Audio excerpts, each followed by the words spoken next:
The Xbox One X released a couple months ago, and it potentially has a lot to live up to. Touted by Microsoft as the first real 4K gaming console, it's charging a premium over the PS4 Pro, with the promise of offering a better gaming experience. Along with that comes the inevitable marketing speak about how the Xbox One X is superior to any comparable computer, and you need to spend quite a bit more money to equal the same quality gameplay experience with a PC.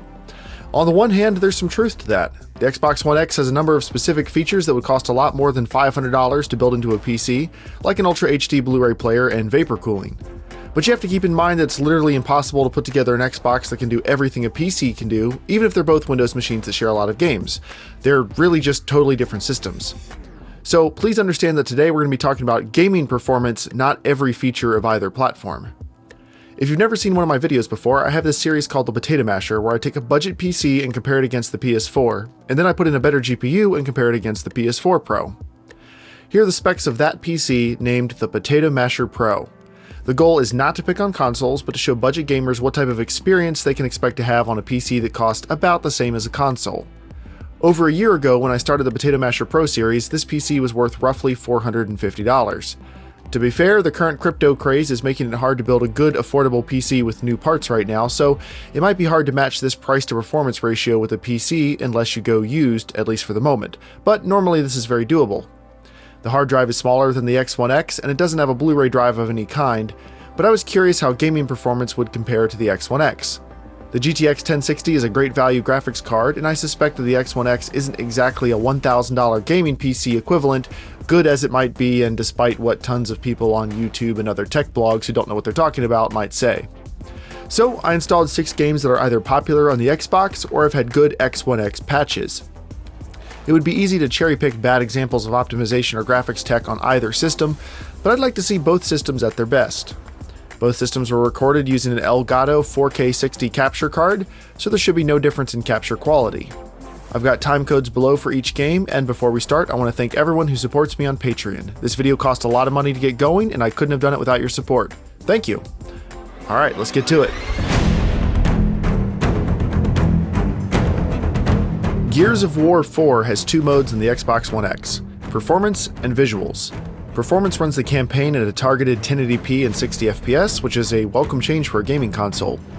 Digital Foundry reported rare drops into the 40s, but usually the console manages 55 to 60 FPS. That was about the same as my experience on the PM Pro at 1080p, high settings, 60 FPS, and with dynamic resolution scaling enabled on the PC. This sequence here was one of the roughest I encountered, where the frame rate drops into the low 50s. There isn't any huge noticeable difference in visual quality between the two systems, and 60 FPS makes the entire sequence look fantastic. In this sequence, however, the X1 X does look like the dynamic resolution's running a bit lower than the PC. It didn't appear to be an especially demanding section on PC, so I'm not sure why the Xbox might be lower, but resolution is the largest difference between the two systems here. The Xbox has better shadows in my opinion, but it also has much more noticeable scaling artifacts. The post-process sharpening on the PC looks a bit too strong when you compare it side by side with the Xbox, but played on its own it didn't bother me. The softness of the Xbox is a standout, but in fast combat it's less noticeable. The Xbox also has a more filmic quality to the post-processing, likely a combination of lighting, shadows, and post-process filtering effects. In performance mode, I'd say that both systems trade back and forth enough that neither has a clear lead.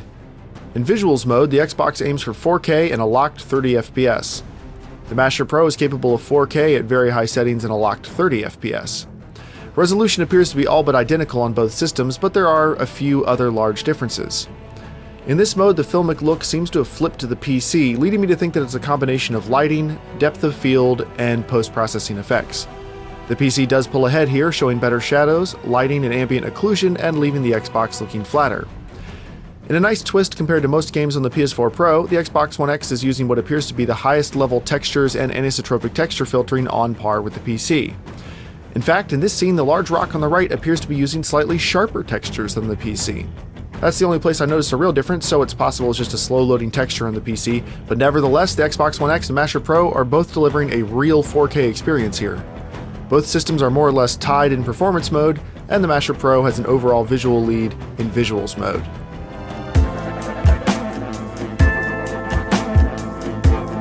Hitman also offers high frame rate and high quality visual modes, and it uses those names instead of performance and visuals. High quality mode renders at native 4K and locks at 30 FPS. High frame rate mode can run at up to 60 FPS, usually in the mid-50s, but at 1440p resolution instead of the typical 1080p. At 1440p in max settings, the Masher Pro is capable of the same, mostly 60 FPS with some drops into the 50s. Visually, the Xbox and Masher Pro are very close to identical, with 4 small differences. Textures are slightly, and I mean slightly sharper on the Masher Pro, which is likely due to higher levels of texture filtering. Anti-aliasing is a touch better, even though both are at the same base resolution. Shadows and ambient occlusion are slightly higher detail at greater distances, and finally, the overall scene level of detail has a longer draw distance on the Masher Pro, but again, these are very slight differences. With the exception of the anti-aliasing, you likely wouldn't notice any of this during normal gameplay. The same is true in high quality mode. Both at native 4K, the two platforms are so close that they might as well be identical. The same exact features are slightly better on the PC, although at this resolution anti-aliasing becomes less necessary, so that gap is even tighter. The amount of detail put into Hitman's open level design is on full display, and regardless of which platform you're on, this game is a treat at 4K. I'm calling this one a tie.